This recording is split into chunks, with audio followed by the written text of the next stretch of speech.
प्रिय बंधुओं, आप सबका हमारे चैनल में स्वागत है। आज फिर मैं आप लोग के लिए चाणक्य विचार की अगली कड़ी के साथ हाजिर हूँ। जीवन से जुड़ी सभी प्रकार के सीखने को मिलेगी। अक्सर मानव रूपी जीवन कल्याण हेतु बहुत सारे ज्ञानों से हम लोग अभिज्ञ हैं, जिसकी वजह से आगे विकास नहीं हो पाता। इन्हीं कारणों से हम लोग पिछड़े हुए हैं। इन विचारों को जानने के लिए हमारे इस वीडियो में शुरू से अंत तक बने रहिए।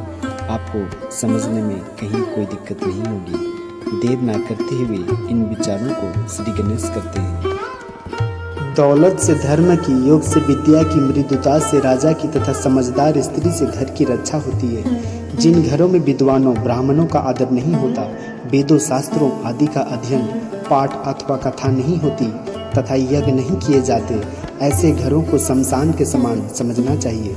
कट जाने पर भी चंदन सुगंध नहीं त्यागता, बूढ़ा हो जाने पर भी हाथी अपनी लीलाओं को नहीं छोड़ता, कोल्हों में फिर जाने के बाद भी गन्ना अपना मिठास नहीं छोड़ता। इसी प्रकार गरीब हो जाने पर भी कुलीन अपने शील गुणों को नहीं छोड़ता। जिस प्रकार तपाने, पीटने, काटने और घिसने से सोने का परीक्षण होता है, उसी प्रकार त्याग, शील, गुण एवं कर्मों से मनुष्य की परीक्षा होती है। दान से ही हाथों की सुंदरता है, न कि सोने के कंगन पहनने से। काया स्नान से शुद्ध होती है, न कि इत्र या चंदन लगाने से। तृप्ति मन से होती है, न कि भोजन से। मोक्ष अंतर्ज्ञान से मिलता है, न कि श्रृंगार और सौंदर्य से। जो व्यक्ति उत्सव में, दुख में, अकाल पड़ने पर, संकट में, राज दरबार में तथा शमशान साथ देता है, वही सच्चा हितैषी है। भोजन का निमंत्रण ब्राह्मण के लिए, हर रोज चरने के लिए हरी हरी घास गायों के लिए, और पति का हर रोज उत्साह से भरे रहना पत्नी के लिए उत्सव के समान है। भोज्य पदार्थ, भोजन शक्ति, रति शक्ति, सुंदर स्त्री, वैभव तथा दान शक्ति, ये सुख किसी अल्प तपस्या का फल नहीं होते। पूर्व जन्म में अखंड तपस्या से ही ऐसा सौभाग्य मिलता है। जो व्यक्ति पर स्त्रियों को माँ के समान, प्राय धन को मिट्टी के समान और सभी लोगों को अपनी ही तरह देखता है, वही सच्चा संत सज्जन पुरुष है।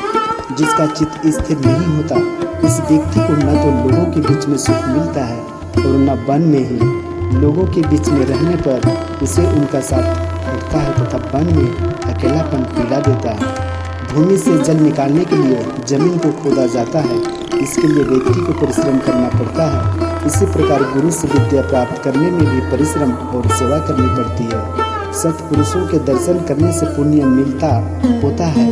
सत्पुरुषों तीर्थों के समान होते हैं। तीर्थों का फल तो कुछ समय बाद मिलता है, किंतु सत्पुरुषों का सत्संग तुरंत फल देता है। जैसे फल में गंध, तिलों में तेल, काष्ठ में अग्नि, दुग्ध में घी, गन्ने में गुड़, उसी तरह शरीर में परमात्मा है, इसे पहचानना चाहिए। ईश्वर न लकड़ी में है, न रेत में, न प्रतिमा में, वह केवल मनोभाव में है। अतः भावना ही प्रमुख है।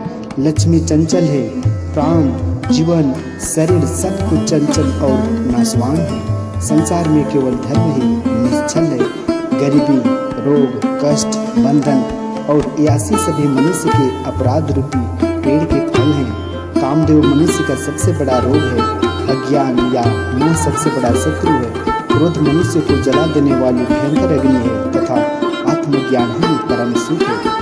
ईश्वर का ज्ञान हो जाने पर शरीर का अभिमान गल जाता है, तब चित्त जहाँ भी जाता है वहीं ईश्वर में लीन जाता है।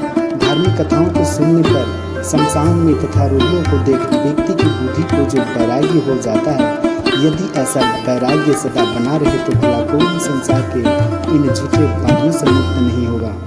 जिसका हृदय सभी जीवों के लिए दया से वशीभूत हो जाता है, उसे ज्ञान, मोक्ष, जटा मुंडन, भस्म लेपन आदि से क्या लेना।